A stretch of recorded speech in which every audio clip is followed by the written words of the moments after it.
Selon la Bible, quelqu'un viendra donner un message de vérité présente avant le grand jour du Seigneur. Nous lisons cela dans Malachie chapitre 4, verset 5. Mais comme nous avons l'habitude de le faire, avant d'ouvrir la parole de Dieu, permettez-moi que nous puissions ouvrir nos cœurs à Dieu par la prière. Éternel grand Dieu, nous te bénissons, nous te louons. Nous te rendons grâce pour tes immenses et douces gratuités. Merci car tu es notre créateur, notre sauveur, mais aussi notre consolateur. Et c'est pour cela, jour après jour, tu témoignes envers nous de miséricorde sans faille et sans limite. Merci encore de nous parler en ce moment. Fais taire tous les bruits du dehors et sanctifie nos oreilles et nos cœurs afin que nous puissions te faire place en étant transformés, touchés par toi au nom de Jésus-Christ. Amen. Malachie chapitre 4 ou 3 pour certains, verset 5. Malachie chapitre 4, verset 5 pour ceux qui ont des versions de Louis II qui datent d'un peu longtemps et Malachie chapitre 3 pour d'aucuns. Eh bien, l'Éternel parle en ces termes à son peuple afin de les appeler à une repentance sincère, afin qu'ils puissent connaître que c'est lui qui leur parle et qu'ils puissent venir à lui d'un cœur soumis et d'un cœur repentant. Là, nous lisons Malachie chapitre 4, verset 5. J'espère que vous avez vos Bibles avec vous et que vous êtes prêts à lire ensemble. Là, nous lisons. Voici, je vous enverrai Élie le prophète avant que le jour de l'Éternel arrive, ce jour grand et redoutable. Eh bien, Élie le prophète reviendrait-il? Il y a quelque chose d'important à propos d'Élie et de son message, comme nous le verrons dans les minutes qui suivent. Donc, restez avec moi, s'il vous plaît. Élie a-t-il fait quelque chose de spécial pour que le Seigneur se concentre sur lui? Lisons ensemble 1 Roi chapitre 18, versets 17 à 40. 1 Roi chapitre 18, versets 17 à 40. Là, nous lisons. À peine Akab aperçut-il Élie qui lui dit, « Est-ce toi qui jettes le trouble en Israël ?» Élie répondit, « Je ne trouble point Israël. C'est toi au contraire et la maison de ton père, puisque vous avez abandonné les commandements de l'Éternel et que tu es allé après les Baals. Fais maintenant rassembler tout Israël auprès de moi à la montagne du Carmel, et aussi les 450 prophètes de Baal et les 400 prophètes d'Astarté qui mangent à la table de Jézabel. » Akab envoya des messagers vers tous les enfants d'Israël, et il rassembla les prophètes à la montagne du Carmel. Alors Élie s'approcha de tout le peuple et dit, « Jusqu'à quand clocherez-vous des deux côtés? Si l'Éternel est Dieu, allez après lui. Si c'est Baal, allez après lui. » Le peuple ne lui répondit rien. Et Élie dit au peuple, « Je suis resté seul des prophètes de l'Éternel et il y a 450 prophètes de Baal. Que l'on nous donne 2 taureaux, qu'ils choisissent pour eux l'un des taureaux, qu'ils le coupent par morceaux et qu'ils le placent sur le bois, sans y mettre le feu. Et moi, je préparerai l'autre taureau, je le placerai sur le bois, sans y mettre le feu. Puis invoquez le nom de votre Dieu, et moi, j'invoquerai le nom de l'Éternel. Le Dieu qui répondra par le feu, c'est celui-là qui sera Dieu. » Et tout le peuple répondit en disant, « C'est bien. » Élie dit aux prophètes de Baal, « Choisissez pour vous l'un des taureaux, préparez-le dès les premiers, car vous êtes les plus nombreux, et invoquez le nom de votre Dieu, mais ne mettez pas le feu. » Ils prirent le taureau qu'on leur donna et le préparèrent. Et ils invoquèrent le nom de Baal depuis le matin jusqu'à midi en disant, « Baal, réponds-nous. » Mais il n'eut ni voix ni réponse, et ils sautaient devant l'autel qu'ils avaient fait. À midi, Élie se moqua d'eux et dit, « Criez à haute voix, puisqu'il est Dieu. Il pense à quelque chose, ou il est occupé, ou il est en voyage. Peut-être qu'il dort et il se réveillera. » Et ils crièrent à haute voix, et ils se firent, selon leur coutume, des incisions avec des épées et avec des lances, jusqu'à ce que le sang coulât sur eux. Lorsque midi fut passé, ils prophétisèrent jusqu'au moment de la présentation de l'offrande. Mais il n'eut ni voix, ni réponse, ni signe d'attention. Élie dit alors à tout le peuple, « Approchez-vous de moi. » Tout le peuple s'approcha de lui. Et Élie rétablit l'autel de l'Éternel qui avait été renversé. Il prit 12 pierres d'après le nombre des tribus des fils de Jacob, auxquelles l'Éternel avait dit, « Israël sera ton nom. » Et il bâtit avec ces pierres un autel au nom de l'Éternel. Il fit autour de l'autel un fossé de la capacité de 2 mesures de semences. Il arrangea le bois, coupa le taureau par morceaux et le plaça sur le bois. Puis il dit, « Remplissez d'eau 4 cruches et versez-les sur l'holocauste et sur le bois. » Il dit, « Faites-le une seconde fois. » Et ils le firent une seconde fois. Il dit, « Faites-le une 3e fois. » Et ils le firent une 3e fois. L'eau coula autour de l'autel et l'on remplit aussi d'eau le fossé. Au moment de la présentation de l'offrande, Élie le prophète s'avança et dit, « Éternel, Dieu d'Abraham, d'Isaac et d'Israël, que l'on sache aujourd'hui que tu es Dieu en Israël, que je suis ton serviteur et que j'ai fait toutes ces choses par ta parole. Réponds-moi, Éternel, réponds-moi, afin que ce peuple reconnaisse que c'est toi, Éternel, qui est Dieu, et que c'est toi qui ramènes leur cœur. » Et le feu de l'Éternel tomba, et il consuma l'holocauste, le bois, les pierres et la terre, et il absorba l'eau qui était dans le fossé. Quand tout le peuple vit cela, ils tombèrent sur leur visage et dirent, « C'est l'Éternel qui est Dieu, c'est l'Éternel qui est Dieu. » Saisissez les prophètes de Baal, leur dit Élie, qu'aucun d'eux n'échappe. Et ils les saisirent. Élie les fit descendre au torrent de Kison, où il les égorgea. Élie a exhorté le peuple à décider qui il servira. La nation était presque entièrement idolâtre. La plupart avaient abandonné le vrai Dieu et ses commandements. Il y avait un prophète de Dieu, Élie, et 450 prophètes païens de Baal. Élie a suggéré que lui et les idolâtres construisent des autels et placent du bois et un taureau dessus. Il a alors suggéré qu'il demande au vrai Dieu de se révéler en mettant le feu à son autel. Le Dieu païen n'a pas répondu, mais le vrai Dieu d'Élie a envoyé le feu du ciel et a brûlé le sacrifice d'Élie. Le message exigeait une décision, chers amis. Le message d'Élie est venu à un moment de profonde crise spirituelle et d'apostasie nationale. Il est venu avec une telle puissance du ciel qu'il a mis fin au statu quo et a attiré l'attention nationale. Élie a alors insisté pour que les gens décident qui ils serviraient, Dieu ou Baal. Profondément ému et pleinement convaincu, le peuple a choisi Dieu. Vous savez, Jean-Baptiste a aussi présenté le message d'Élie et représenté ce prophète à son époque. Ce sera la même chose pour ceux qui prêchent Apocalypse 14, 6 à 14, qui est le message d'Élie pour aujourd'hui. Et vous voyez, le message d'Élie a une double application. C'était un message de vérité présente pour préparer les gens au premier avènement de Jésus, un message de vérité présente pour préparer les gens à sa seconde venue. Et selon Jésus, nous allons découvrir qui va prêcher le message d'Élie pour préparer les gens à son premier avènement. Dans Matthieu chapitre 11, versets 11 et 14, nous lisons cette révélation divine qui nous est accordée par Jésus-Christ lui-même. Je vous le dis en vérité, parmi ceux qui sont nés de femmes, il n'en a point paru de plus grand que Jean-Baptiste. Cependant, le plus petit dans le royaume des cieux est plus grand que lui. Et si vous voulez le comprendre, c'est lui qui est l'Élie qui devait venir. Jésus a appelé la prédication de Jean pour préparer les gens à son premier avènement, Élie, ou le message d'Élie. Le message de Jean, comme à l'époque d'Élie, a rendu la vérité très claire et a ensuite insisté sur une décision.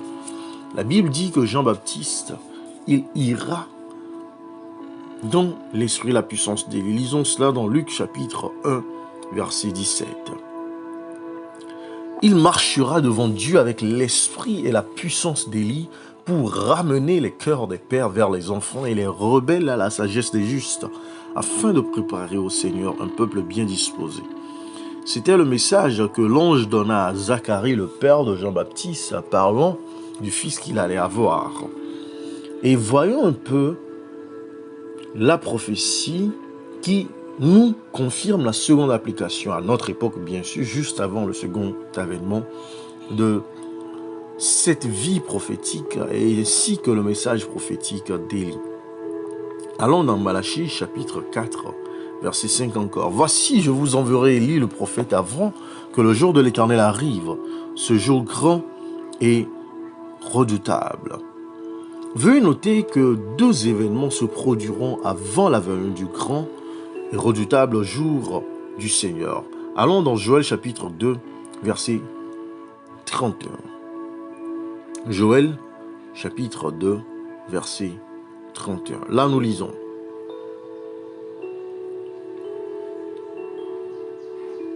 « Je ferai des prodiges dans le ciel et sur la terre, du son, du feu et des colonnes de fumée. Le soleil se changera en ténèbres et la lune en sang avant l'arrivée du jour de l'Éternel, de ce jour grand et terrible. » Vous pourrez le trouver dans d'autres versions comme Louis II 21, dans Joël chapitre 3, verset 4.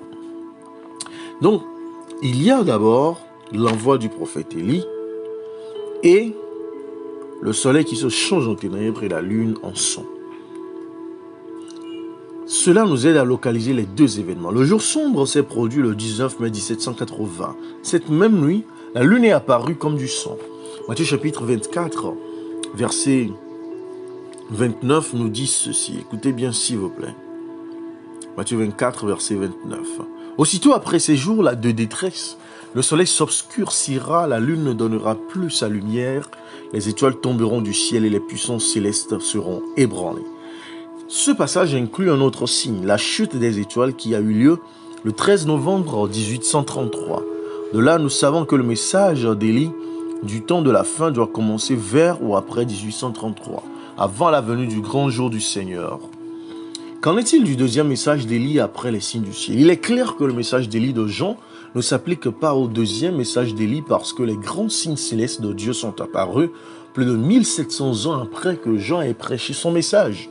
Le message d'Élie de Joël chapitre 2, verset 31 ou chapitre 3, verset 4, selon la version que vous utilisez en français, devait commencer après ces signes célestes en 1833 et devait préparer les gens à la seconde venue de Jésus. Le triple message de vérité présente d'Apocalypse 14, verset 6 à 14, convient parfaitement. Il a commencé vers 1844 et prépare les gens du monde entier pour le second avènement de Jésus, qui aura lieu après que le triple message aura atteint chaque personne sur terre. Élie a insisté pour que le mal soit attaqué de front et que tous décident qui il servirait. Il en va de même pour le triple message de Dieu pour nous aujourd'hui. Une décision doit être prise. Le triple message de Dieu démasque Satan et ses plans. Elle révèle l'amour de Dieu et ses exigences. Dieu rappelle aujourd'hui les gens à la vraie adoration, à l'adoration du Dieu souverain, qui seul est créateur et rédempteur.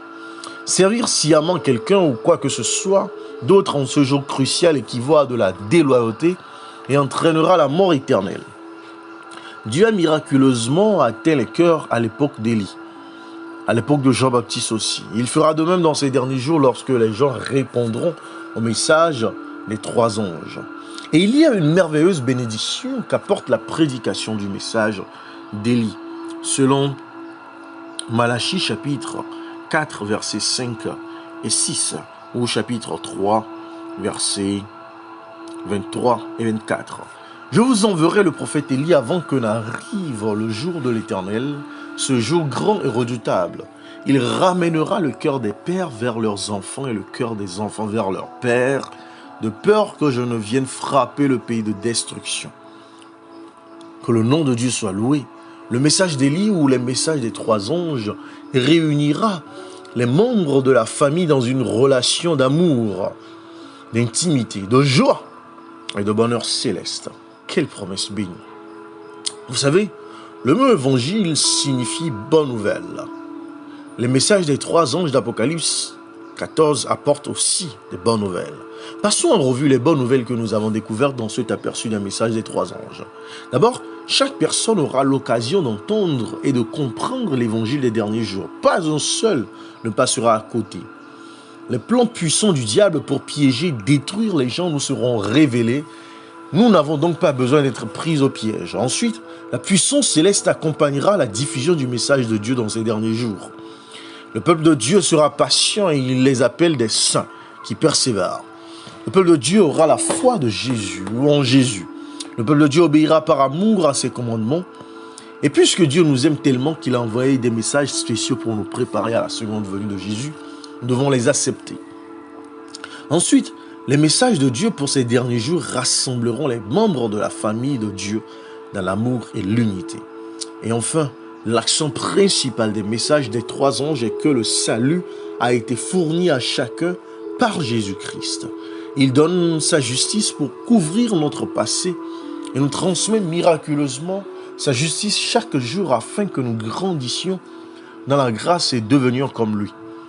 Avec lui, nous ne pouvons pas échouer. Sans lui, nous ne pouvons pas réussir. Vous savez, les points saillants des messages des 3 anges que nous expliquerons dans les prochaines minutes sont celles-ci. L'heure du jugement de Dieu est arrivée. Il faut que nous sortions de Babylone qui est déchue. Et nous ne devons pas recevoir la marque de la bête. Bien d'autres bonnes nouvelles vous seront révélées, chers amis, au fur et à mesure que nous étudierons ensemble ces sujets dans la prière, dans nos études prochaines. Vous serez surpris et réjouis par certaines choses, choqués et attristés par d'autres. Certains points peuvent être difficiles à accepter. Mais puisque Jésus a envoyé des messages spéciaux du ciel pour aider et guider chacun de nous dans ces derniers jours, rien ne pourrait certainement être plus important que d'entendre chaque message, de comprendre chacun pleinement et de suivre pleinement ces messages. Est-ce que vous ne vous sentez pas reconnaissant d'apprendre que Jésus a un message spécial en 3 points pour guider et assister son peuple dans ces derniers jours de l'histoire de la terre? Vous savez, chaque personne sur terre sera atteinte par les messages des 3 anges avant le retour de Jésus. Avec les milliards de personnes que nous représentons, aujourd'hui vous pouvez penser que cela n'est pas possible, mais cela l'est. Car Dieu l'a promis dans Marc, chapitre 16, verset 15, il nous dit ceci. Puis il leur dit, allez dans le monde entier proclamer la bonne nouvelle à toute la création. Paul aussi a dit que l'évangile est allé à toutes les créatures. Lisons cela dans Colossiens chapitre 1, verset 23. Là il dit, mais il faut que vous restiez fondés, inébranlables dans la foi, sans vous détourner de l'espérance de l'évangile que vous avez entendu, qui a été proclamé à toute créature sous le ciel et dont moi, Paul, je suis devenu le serviteur. Jonas, par la grâce de Dieu, a atteint toute la ville de Ninive en moins de 40 jours. C'est ce qu'il nous révèle dans son livre, au chapitre 3, les versets 4 à 10. Jonas fit d'abord dans la ville une journée de marche. Il proclamait, dans 40 jours, Ninive sera détruite. Les habitants de Ninive crurent à Dieu. Ils proclamèrent un jeûne et s'habillèrent de sacs, depuis les plus grands jusqu'aux plus petits. Le roi de Ninive apprit la nouvelle. Il se leva de son trône, retira son manteau, se couvrit d'un sac et s'assit sur la cendre. Et il fit faire dans Ninive cette proclamation. Par ordre du roi et de ses grands, que les hommes et les bêtes, les bœufs et les brebis ne goûtent de rien, ne mangent pas et ne boivent pas d'eau. Que les hommes et les bêtes soient couverts de sacs, qu'ils crient à Dieu avec force et qu'ils renoncent tous à leur mauvaise conduite et aux actes de violence dont leurs mains sont coupables. Qui sait si Dieu ne se ravisera pas et ne reviendra pas sur sa décision, s'il ne renoncera pas à son ardente colère, de sorte que nous ne mourrions pas. Dieu vit ce qu'ils faisaient, il vit qu'ils renonçaient à leur mauvaise conduite. Alors Dieu regretta le mal dont il les avait menacés et ne le fit pas.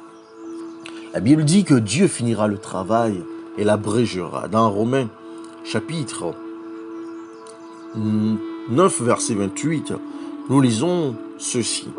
Écoutez, chers amis. En effet, le Seigneur accomplira pleinement et rapidement sa parole avec justice. En effet, le Seigneur accomplira rapidement sa parole sur la terre. Comptez là-dessus, chers amis. Cela arrivera très rapidement et pleinement. Moïse et Élie sont réellement apparus avec Jésus lors de la transfiguration dans Matthieu chapitre 17, verset 3. Ce n'était pas seulement une vision, c'était pour représenter les deux catégories de personnes qui seront au ciel. Ceux qui connaîtront la mort comme Moïse ou ceux qui ne connaîtront pas la mort comme Élie. Lisons ensemble ce passage dans Matthieu chapitre 17, verset 3. Là nous lisons. Et voici que Moïse et Élie leur apparurent, ils s'entretenaient avec lui. L'événement était littéral, chers amis. Le mot grec orama, traduit par vision au verset 9, signifie ce qui a été vu. Moïse a été ressuscité des morts et emmené au ciel. Lisons ce passage ensemble dans Jude chapitre 1, verset 9. Là il est écrit. Or, lorsqu'il discutait avec le diable et lui disputait le corps de Moïse, l'archange Michel n'a pas osé porter de jugement insultant contre lui, mais a dit que le Seigneur te punisse. Et Élie a été transporté sans voir la mort, selon 2 Rois, le chapitre 2, les versets 1, 11 et 12. Lorsque l'Éternel fit monter Élie au ciel dans un tourbillon, celui-ci partait de Gilgal avec Élisée. Les versets 11 et 12. Alors qu'il continuait à marcher tout en parlant, un char et des chevaux de feu les séparèrent l'un de l'autre et Élie monta au ciel dans un tourbillon. Élisée regardait tout en criant « Mon père, char de cavalerie d'Israël !» Puis il ne le vit plus. Il prit alors ses habits et les déchira en deux. Ces 2 hommes qui avaient été sur terre et avaient terriblement souffert des assauts du diable et de la rébellion du peuple de Dieu ont compris ce que vivait Jésus. Ils sont venus pour l'encourager et lui rappeler tous ceux qui seraient traduits dans son royaume sans voir la mort comme Élie et ressuscités de la tombe pour entrer dans son royaume comme Moïse à cause de son sacrifice pour nos péchés. Vous savez, Jean-Baptiste n'a pas dit qu'il était Élie. Dans Jean chapitre 1, verset 19 à 21, et ce passage pourrait porter à confusion. Lisons. Voici le témoignage de Jean lorsque les Juifs envoyèrent de Jérusalem des prêtres et des Lévites pour lui demander « Toi qui es-tu » Il déclara et sans restriction affirmant « Moi, je ne suis pas le Messie. » Ils lui demandèrent « Qui es-tu donc? Es-tu Élie » Et il dit « Je ne le suis pas. » « Es-tu le prophète » Et il répondit « Non. » Jésus, lui, a confirmé qu'il était Élie. Dans Matthieu chapitre 11, versets 10 à 14, lisons. Matthieu chapitre 11, versets 10 à 14. Car c'est celui à propos duquel il est écrit « Voici, j'envoie mon messager devant toi pour te préparer le chemin. » Je vous le dis en vérité, parmi ceux qui sont nés de femmes, il n'est venu personne de plus grand que Jean-Baptiste. Cependant, le plus petit dans le royaume des cieux est plus grand que lui. Depuis l'époque de Jean-Baptiste jusqu'à présent, le royaume des cieux est assailli avec force et des violences en emparent. En effet, tous les prophètes et la loi ont prophétisé jusqu'à Jean. Si vous voulez bien l'accepter, c'est lui l'Élie qui devait venir. La réponse vient clairement encore de Luc chapitre 1 verset 3 à 17 où nous lisons. Il m'a donc paru bon à moi aussi qui me suis soigneusement informé sur toutes ces choses dès l'origine, de te les exposer par écrit d'une manière suivie, excellent Théophile, afin que tu reconnaisses la certitude des enseignements que tu as reçus. Durant le règne d'Hérode sur la Judée, il y avait un prêtre du nom de Zacharie de la classe d'Abia. Sa femme était une descendante d'Aaron et s'appelait Élisabeth. Tous 2 étaient justes devant Dieu. Ils suivaient d'une manière irréprochable tous les commandements et toutes les lois du Seigneur.